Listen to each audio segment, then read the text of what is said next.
ಎಲ್ಲರಿಗೂ ನಮಸ್ಕಾರಗಳು.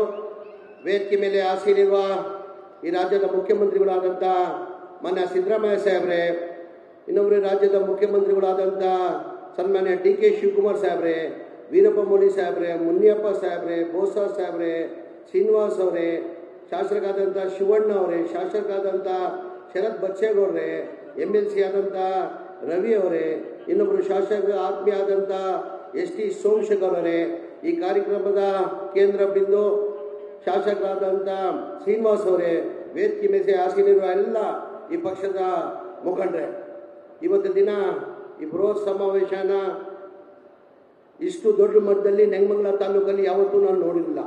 ಇವತ್ತು 869 ಕೋಟಿಗೆ ಗುದ್ಲಿ ಪೂಜಾನ ಮನೆ ಮುಖ್ಯಮಂತ್ರಿ ಉಪಮುಖ್ಯಮಂತ್ರಿಗಳನ್ನ ಚಾಲನೆನ ಕೊಟ್ಟಿದ್ದಾರೆ. ಹೆಚ್ಚಿನ ಸಮಯ ಇಲ್ಲ ಕಾರಣಕ್ಕೆ ನಾನು ಜಾಸ್ತಿ ಮಾತಾಡೋಕೆ ಹೋಗಲ್ಲ.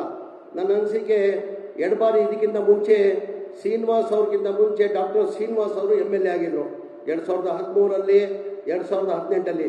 2018ರಲ್ಲಿ ವಿಶ್ವಕುಮಾರ್ ಶ್ರೀಗಂಧ ಕೃಷಿ ಮಾಡಿ ಕೋಟಿ ಆದಾಯ ಗಳಿಸಿದ್ದಾರೆ.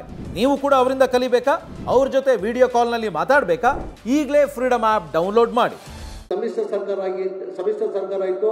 ಆ ಸಮ್ಮಿಶ್ರ ಸರ್ಕಾರದಲ್ಲೂ ಕಾಂಗ್ರೆಸ್ ಪಕ್ಷ ವತಿಯಿಂದ ನನ್ನ ಮಂತ್ರಿಯನ್ನು ಮಾಡಿ ಅವಕಾಶ ಮಾಡಿಕೊಟ್ಟಿದ್ರು. ಆವಾಗ 1.5 ವರ್ಷ ನಾನು ಮಂತ್ರಿ ಆಗಿದ್ದೆ. ಆವಾಗ ಶಾಸಕರು ಅವರು ಆಗಿದ್ರು.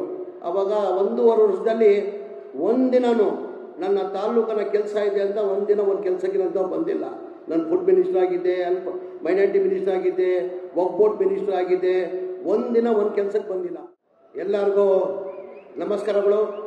ವೇದಿಕೆ ಮೇಲೆ ಆಸೀನಿರುವ ಈ ರಾಜ್ಯದ ಮುಖ್ಯಮಂತ್ರಿಗಳಾದಂಥ ಮಾನ್ಯ ಸಿದ್ದರಾಮಯ್ಯ ಸಾಹೇಬ್ರೆ, ಇನ್ನೊಬ್ಬರು ರಾಜ್ಯದ ಮುಖ್ಯಮಂತ್ರಿಗಳಾದಂಥ ಸನ್ಮಾನ್ಯ ಡಿ.ಕೆ. ಶಿವಕುಮಾರ್ ಸಾಹೇಬ್ರೆ, ವೀರಪ್ಪ ಮೊಯ್ಲಿ ಸಾಹೇಬ್ರೆ, ಮುನಿಯಪ್ಪ ಸಾಹೇಬ್ರೆ, ಬೋಸ ಸಾಹೇಬ್ರೆ, ಶ್ರೀನಿವಾಸ್ ಅವರೇ, ಶಾಸಕರಾದಂಥ ಶಿವಣ್ಣ ಅವರೇ, ಶಾಸಕರಾದಂಥ ಶರತ್ ಬಚ್ಚೇಗೌಡ್ರೆ, MLC ಆದಂಥ ರವಿ ಅವರೇ, ಇನ್ನೊಬ್ಬರು ಶಾಸಕರ ಆತ್ಮೀಯ ಆದಂಥ ST ಸೋಮಶೇಖರ್ ಅವರೇ, ಈ ಕಾರ್ಯಕ್ರಮದ ಕೇಂದ್ರ ಬಿಂದು ಶಾಸಕರಾದಂಥ ಶ್ರೀನಿವಾಸ್ ಅವರೇ, ವೇದಿಕೆ ಮೇಲೆ ಆಸೀನಿರುವ ಎಲ್ಲ ಈ ಪಕ್ಷದ ಮುಖಂಡರೇ, ಇವತ್ತು ದಿನ ಈ ಬೃಹತ್ ಸಮಾವೇಶನ ಇಷ್ಟು ದೊಡ್ಡ ಮಟ್ಟದಲ್ಲಿ ನೆಲಮಂಗಲ ತಾಲೂಕಲ್ಲಿ ಯಾವತ್ತೂ ನಾನು ನೋಡಿರಲಿಲ್ಲ.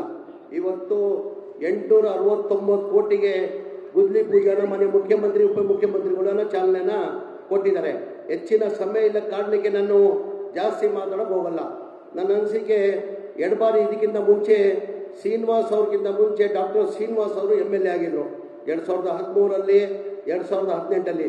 2018ರಲ್ಲಿ ಸಮ್ಮಿಶ್ರ ಸರ್ಕಾರ ಇತ್ತು. ಆ ಸಮ್ಮಿಶ್ರ ಸರ್ಕಾರದಲ್ಲೂ ಕಾಂಗ್ರೆಸ್ ಪಕ್ಷ ವತಿಯಿಂದ ನನ್ನ ಮಂತ್ರಿಯನ್ನು ಮಾಡಿ ಅವಕಾಶ ಮಾಡಿಕೊಟ್ಟಿದ್ರು. ಆವಾಗ 1.5 ವರ್ಷ ನಾನು ಮಂತ್ರಿ ಆಗಿದ್ದೆ. ಆವಾಗ ಶಾಸಕರು ಅವರು ಆಗಿದ್ರು. ಆವಾಗ 1.5 ವರ್ಷದಲ್ಲಿ ಒಂದಿನೂ ನನ್ನ ತಾಲೂಕನ ಕೆಲಸ ಇದೆ ಅಂತ ಒಂದಿನ ಒಂದು ಕೆಲಸಕ್ಕಿಂತ ಬಂದಿಲ್ಲ. ನಾನು ಫುಡ್ ಮಿನಿಸ್ಟರ್ ಆಗಿದ್ದೆ, ಮೈನಾರಿಟಿ ಮಿನಿಸ್ಟರ್ ಆಗಿದ್ದೆ, ವಕ್ಫ್ ಬೋರ್ಡ್ ಮಿನಿಸ್ಟರ್ ಆಗಿದ್ದೆ. ಒಂದಿನ ಒಂದು ಕೆಲಸಕ್ಕೆ ಬಂದಿಲ್ಲ.